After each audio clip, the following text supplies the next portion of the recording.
two C's over here, one of them out there, rough, and somehow with a lot of finesse, some of those kite surfers manage to just cruise over the waves as if they're not even there, as if it's a lake. The other C is this over here.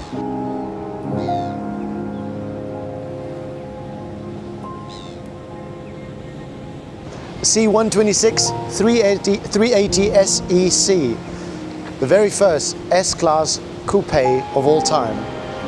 Why don't you join me in the passenger seat and we go out for a little drive and discuss whether the 380, the baby, the small V8, was really worthy of being in such a beautiful big S-Class coupe, or whether you really needed to go for the 500 or the 560 SEC.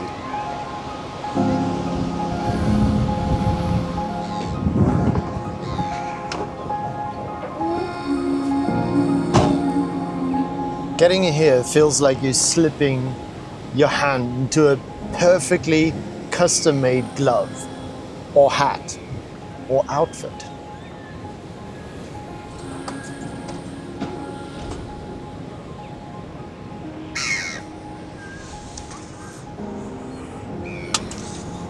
My seatbelt gets handed to me in a car that was built in 1983, 42 years ago.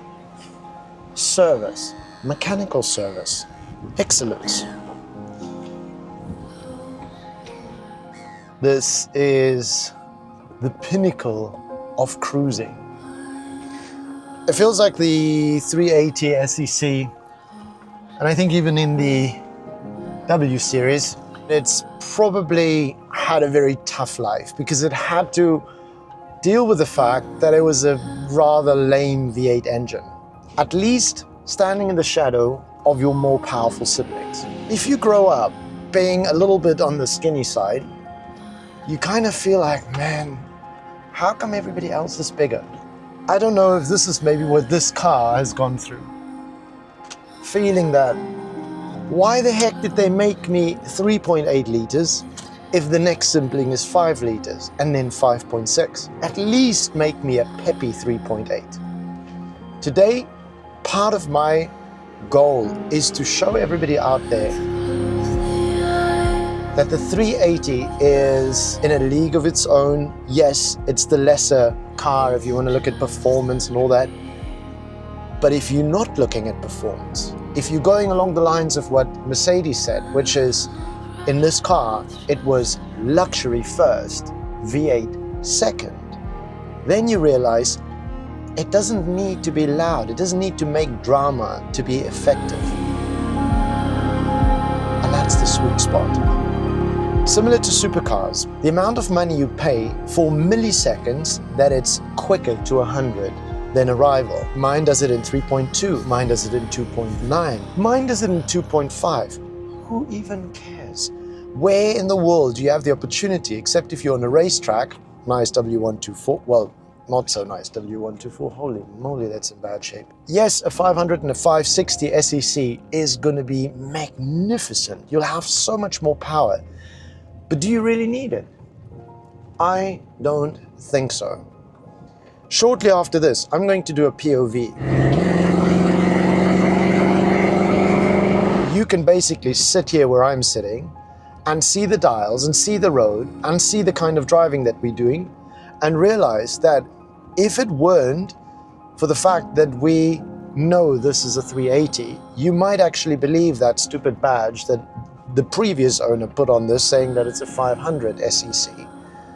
It really isn't sluggish at all. You got to remember, it is still a V8 engine.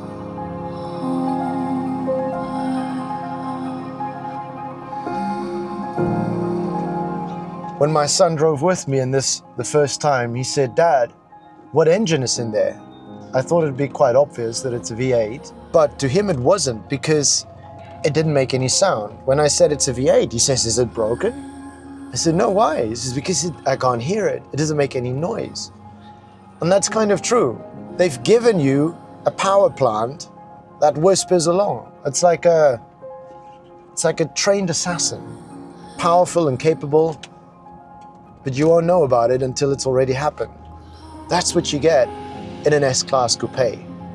If it was a different kind of class, if it was a C class or an E class, perhaps you can expect something different. But in this, it was meant to usher you somewhere in luxury. It just happened to have different variations of power to get you there. But it's always going to be enveloped in luxury. The other thing, apart from it being a quiet V8 engine, even from the outside, from the inside, man, I'm sitting in a 42-year-old Mercedes S-Class Coupe, the smallest version, and I swear to you, the outside world, I don't even know about it. The watch is making a louder noise than anything that I can hear outside. No motorbikes, no cars, no birds, no hooting. The ocean is gone, the wind is gone. It's there, but in here, it's not there. This, imagine now, you take this out on a little bit of an open road and you cruise somewhere 100 kilometers further. Now all of a sudden, it comes into play. The auto boxes are a little bit on the slow side. It was also part of this relaxed driving experience. But if you would reach kickdown, it would sound and feel and go a little bit like this.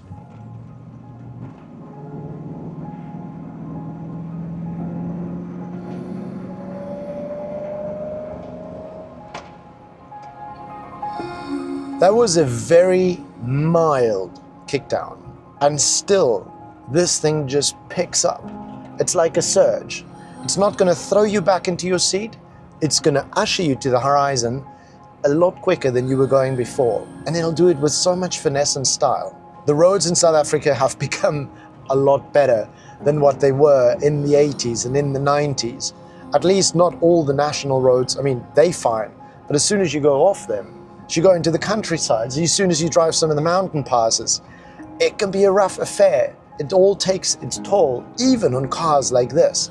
And still 42 years later, it's driving like you're dancing in butter. But if the steering wheel is pointing slightly to the right, it's okay.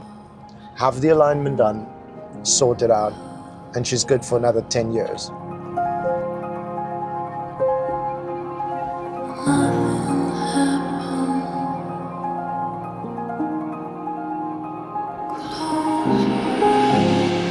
You will arrive more rested in this car than you left. And these seats, my goodness, 42 years later, feeling like this. Solid, comfortable, supporting, and they look stunning. The interior in this car, the brown tone with the wood, gorgeous. I don't think I've ever been a friend of a brown leather interior, but in this car, it just fits. It just fits. It is staggeringly beautiful. When you cruise in this car, you don't look down at the instrument cluster, apart from making sure that you're not driving faster than you're allowed to. When you happen to ease your eyes towards the right-hand side and see the rev counter, you might realize, like I did yesterday when I drove this, I never exceeded going above 1,500 RPMs. 1,500 RPMs. Some cars need that just to leave their parking bay. This drives 80 kilometers and never exceeds it. May I remind you again that we're driving the 380 SEC, not the 500 and not the 560, which respectfully should put them in such a high space. If this is this good, then they must be that great. It's not that if they are that great, how bad is this? We are in a league of all of it is amazing.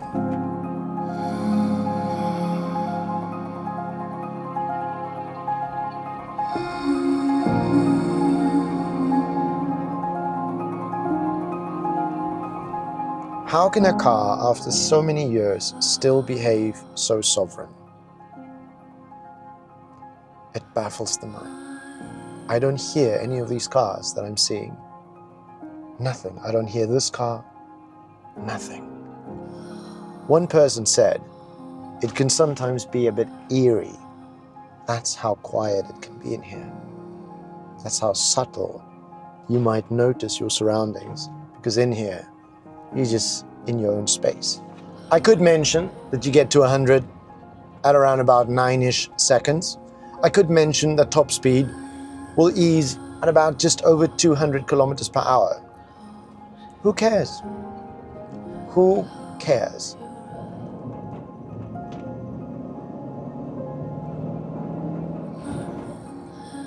Two and a half thousand RPMs, and there's a slight hint of the fact that there's a really big engine up front, audibly.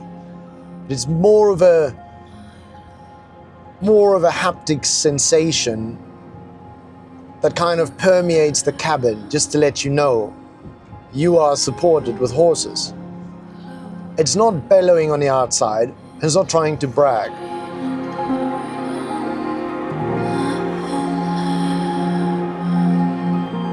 Does it make sense to sort of come to a verdict with these cars? To say which one is better and which one isn't? I don't really think so. I think they've proven themselves over the last 40 odd years. If they're still driving, isn't that proof enough that this is amazing?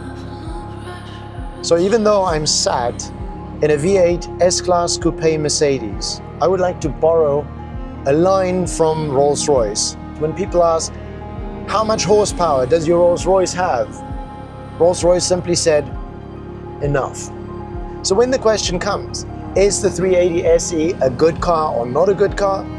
I would just want to say, it's enough.